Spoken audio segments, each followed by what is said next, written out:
Hello students, तो इस video में हम सॉल्व करेंगे algebraic expressions and identities class 8 का एनसीईआरटी एक्सरसाइज 9.1। बट उसके पहले एक इन्फॉर्मेशन, अगर आप चैनल पे न्यू आए हो तो मैं बता दूं कि इस चैनल पे आपको क्लास 8 का मैथमेटिक्स का बहुत ही क्वालिटी कंटेंट मिलेगा, ठीक है।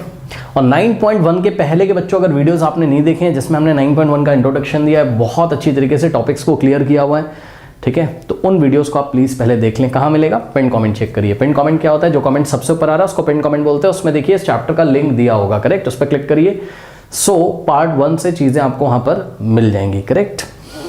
और इसके पहले हमारा एक और चैनल है जिसमें हजारों की संख्या में बच्चे ज्वाइन है हमसे, जिसका नाम है 2पाई क्लासेस। वहाँ पे सीनियर क्लासेस की क्लासेस चलती हैं, तो उसका भी लिंक डिस्क्रिप्शन में दिया है, आप विजिट कर सकते हो। अगर आपके घर में कोई बड़ा बच्चा हो, ठीक है, 9th-10th का, तो वहाँ आप विजिट कर सकते हो। सीनियर क्लास का कोई बच्चा हो। बहरहाल आइए स्टार्ट करते हैं बच्चों आज की क्लास। आप लोग ओपन करिए एनसीईआरटी में पेज नंबर 140, लेते हैं क्वेश्चन नंबर 1। ओके, सो एनसीईआरटी पेज नंबर 140 पे बच्चों क्वेश्चन नंबर 1 देखिए। क्वेश्चन नंबर 1 में आपको बोलता है identify the terms there coefficients for each of the following expressions, ठीक है। तो कुछ एक्सप्रेशंस दिए हुए हैं, उसमें आपको टर्म्स आइडेंटिफाई करने हैं और उसके कोफिशिएंट बताने हैं, करेक्ट। जैसे कि फर्स्ट एक्सप्रेशन है आपका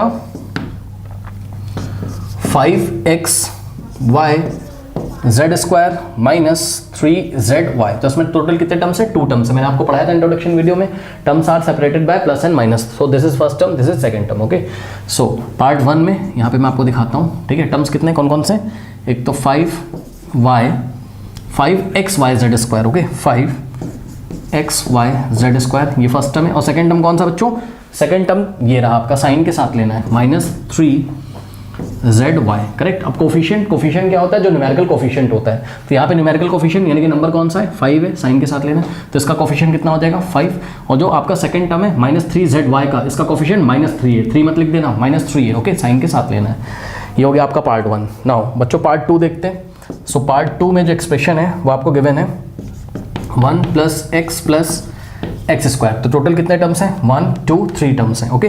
सो टोटल 3 टर्म्स हैं। तो पार्ट 2 का आंसर देखिए यहाँ पे करते हैं, ओके। सो पार्ट 2 में टोटल कितने टर्म्स हैं? 3 टर्म्स हैं। फर्स्ट टर्म कौन सा है? 1, सेकंड टर्म कौन सा है? x, और थर्ड टर्म कौन सा है? x square. अब इसके कोफिशिएंट्स देखते हैं। 1 का कोफिशिएंट बच्चों आपको पढ़ाया था मैंने क्या, कि अगर आपको कोई नंबर दिखाई पड़े तो उस नंबर का जो कोफिशिएंट होता है वो वही नंबर होता है इटसेल्फ। तो 1 का कोफिशिएंट 1। उसके बाद x का कोफिशिएंट, x के आगे कुछ नहीं लिखा है तो 1 अज्यूम करेंगे, ठीक है। x स्क्वायर का कोफिशिएंट, यहाँ पे कोई नंबर नहीं लिखा है तो 1 अज्यूम करेंगे, ठीक है ना, ये लीजिए, ठीक है। ये हो गया आपका। उसके बाद हम लेते हैं पार्ट 3। तो यहीं पे हम सॉल्व कर लेते हैं। आशा करते हैं कि आप लोगों ने इसको नोट कर लिया होगा, ओके स्टूडेंट्स। चलिए बढ़ते हैं इसके पार्ट 3 की तरफ, और पार्ट 3 में देखते हैं हमें क्या दिया हुआ है, ठीक है। सो पार्ट 3 है स्टूडेंट्स आपका 3 - PQ + QR - RP। Total 1 2 3, total इसमें बच्चों 4 टर्म्स है, ओके। आई थिंक ये पार्ट 4 है, चलो कोई बात नहीं, पहले पार्ट 4 था, तो पार्ट 4 कर लेते हैं, 3 अभी करा देंगे, ठीक है ना। सो पार्ट 4 में बच्चों टोटल कितने टर्म्स हैं? 4 टर्म्स है, ओके स्टूडेंट्स। सो कौन कौन से टर्म्स हैं? 3 है, उसके बाद क्या है? -PQ है, -PQ है, उसके बाद QR है, ठीक है ना। देखो QR कैसा है? पॉजिटिव है ना, यहाँ प्लस लगा हुआ है, इसलिए हमने यहाँ प्लस तो लगाया नहीं जाता, इसलिए हमने यहाँ कोई साइन नहीं लगाया है, ठीक है ना। फिर -RP है, -RP। अब कोफिशिएंट फर्स्ट टर्म का 3 का कोफिशिएंट, अगर नंबर लिखा है तो उसका कोफिशिएंट वही हो जाता है इटसेल्फ, ओके। सो 3 का कोफिशिएंट कितना हो गया? 3 हो गया। उसके बाद -PQ का कोफिशिएंट, देखो ये आगे क्या लिखा है? माइनस लगा है ना, तो माइनस और कोई नंबर नहीं तो हम 1 अज्यूम करेंगे, ठीक है। सो यहाँ पे न्यूमेरिकल वैल्यू कितनी? -1 है, यानी कि न्यूमेरिकल कोफिशिएंट कितना है? -1 है, ओके। ये लीजिए, QR के आगे कुछ नहीं लिखा है तो 1 अज्यूम करेंगे, है ना। तो 1, यहाँ कोई माइनस नहीं लगेगा क्योंकि यहाँ पे माइनस नहीं था, ओके। -RP के आगे -1 सोचेंगे, इस तरीके से ये कोफिशिएंट हो गए। अब पार्ट 3 को चलो फटाफट सॉल्व कर लेते हैं। पार्ट 3 कितना था एक्सप्रेशन आपका? सो पार्ट 3 में था एक्सप्रेशन आपका 3 - PQ और प्लस, ओहो फिर से वही क्वेश्चन मैं गलती से कॉपी कर रहा हूँ, ओके।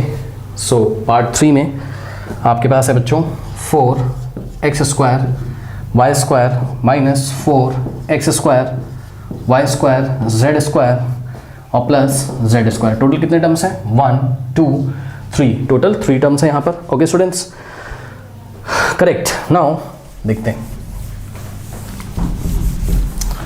सो फर्स्ट टर्म क्या है आपके पास 4x² y², ये देखिए फर्स्ट टर्म है।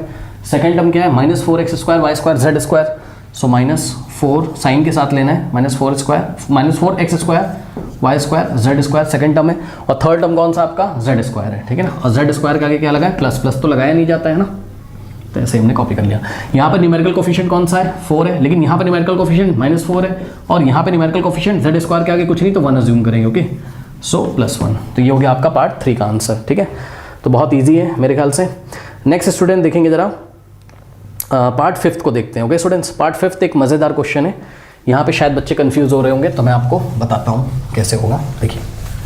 सो इसको यहाँ से रब कर देते हैं बच्चों, एंड पार्ट 5 को हम लोग देखते हैं, ओके। चलिए, सो देखिए पार्ट 5 में क्या लिखा है आपके पास, x/2 और प्लस y/2, ओके, और -xy ऐसा लिखा है, ठीक है। देखो टर्म्स तो आपको समझ में आ रहे होंगे, x/2 है, y/2 और -xy है ना, टोटल 3 टर्म्स है। फर्स्ट टर्म क्या है x/2, सेकेंड टर्म क्या है y/2, और थर्ड टर्म क्या है -xy है, ठीक है ना।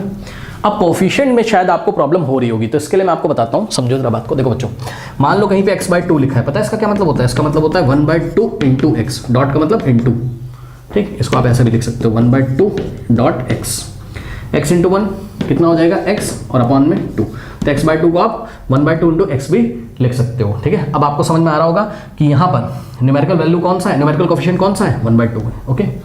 सो यहाँ पे जो कोफिशिएंट है वो कितना है 1/2 है, ठीक। और थोड़ी सी प्रैक्टिस करा दूँ, मान लो आपके पास कहीं पे लिखा हो -3x/4, तो इसको आप क्या लिख सकते हो पता है, -3/4 को एक साथ लिखो, इंटू में x लिखो, तो x का न्यूमेरिकल कोफिशिएंट क्या है -3/4 है, ठीक है। समझ में आ गई बात, तो ये चीज़ होती है, ठीक है स्टूडेंट्स।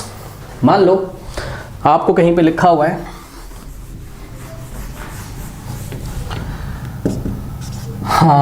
लेट अस से 5y/2 लिखा है, ठीक है, तो इसको आप क्या लिख सकते हो 5/2 इंटू y, ठीक।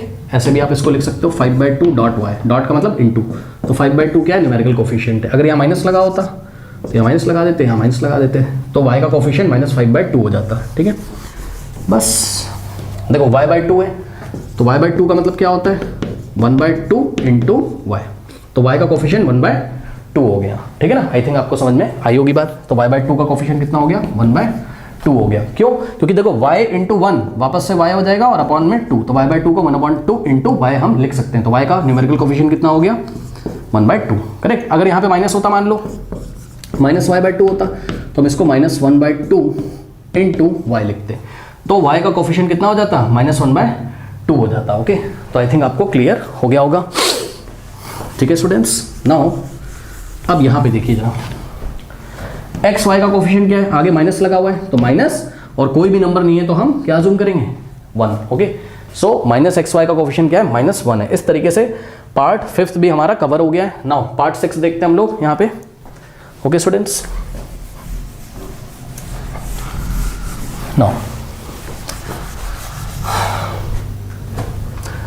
पार्ट 6 में हमें दिया इन्होंने क्या 0.3a, ठीक है, -0.6ab, ठीक, और प्लस 0.5b, ठीक है। सो टर्म्स तो आपको समझ में आ रहे होंगे, है ना। टर्म्स क्या क्या है यहाँ पर, फर्स्ट टर्म है आपका कितना 0.3a, ठीक। सेकेंड टर्म -0.6ab, और थर्ड टर्म है आपका क्या है प्लस का 0.5b। अब देखो प्लस तो लिखा नहीं जाता है ना। अब देखो यहाँ पे आप कोफिशिएंट में बिल्कुल भी परेशान नहीं होइए। कोफिशिएंट क्या होता है न्यूमेरिकल वैल्यू। अब देखो इसका क्या मतलब है, न्यूमेरिकल फैक्टर है ना। कोफिशिएंट क्या पढ़ा था न्यूमेरिकल फैक्टर। देखो 0.3 a का क्या मतलब होता है, इसका मतलब होता है 0.3 इंटू ए। अब ये वाले डॉट का मतलब इंटू नहीं है ना, ना ना ना, नहीं तो 0 इंटू 3 तो सब कुछ 0 हो जाएगा, ठीक है ना। 0.3 लिखा हुआ है यानी कि 0.3 इंटू ए, ठीक। अब देखो ए यहाँ पे फैक्टर्स क्या क्या हो गए, 0.3 ए के फैक्टर क्या क्या हो गए, एक तो हो गया 0.3 और दूसरा हो गया ए। इसमें न्यूमेरिकल फैक्टर कौन सा है 0.3, तो जो न्यूमेरिकल फैक्टर होता है वही तो कोफिशिएंट होता है, ठीक। तो 0.3 ए का कोफिशिएंट कौन हो गया 0.3। नेक्स्ट वाला देखिए क्या लिखा है -0.6 ab, तो इसके फैक्टर बनाओ। इसका मतलब क्या है, इसका मतलब है -0.6, ठीक, इंटू ए बी, यानी कि इंटू ए इंटू बी, ये हो गया। तो यहाँ पे न्यूमेरिकल फैक्टर कौन सा है? -0.6 है। न्यूमेरिकल फैक्टर मतलब कोई भी जो रियल नंबर आपको दिख रहा हो, चाहे वो डेसिमल में हो, चाहे फ्रैक्शन में हो, कैसा भी हो, ठीक है ना। तो ये जो नंबर है साइन के साथ, यानी कि -0.6 क्या हो गया इसका? न्यूमेरिकल फैक्टर है, जो कि न्यूमेरिकल कोफिशिएंट या फिर कोफिशिएंट हो जाएगा। ओके, उसके बाद लास्ट वाला देखिए क्या लिखा है, 0.5b। इसका क्या मतलब है? 0.5, ठीक है, इंटू बी। सो यहाँ पे न्यूमेरिकल फैक्टर कौन सा है? 0.5। सो कोफिशिएंट क्या हो जाएगा? 0.5। आई थिंक आप लोग को समझ में आया होगा। बढ़ते हैं नेक्स्ट क्वेश्चन की तरफ। ओके, नोट कर लीजिए स्टूडेंट्स। लेते हैं क्वेश्चन नंबर 2। तो क्वेश्चन मैंने लिखा नहीं, आप पढ़ सकते हो अपनी बुक से। कह रहा है classify the following polynomial as monomial, binomial, trinomial. उसके बाद बोला है which polynomial do not fit in any of these 3 categories. Okay,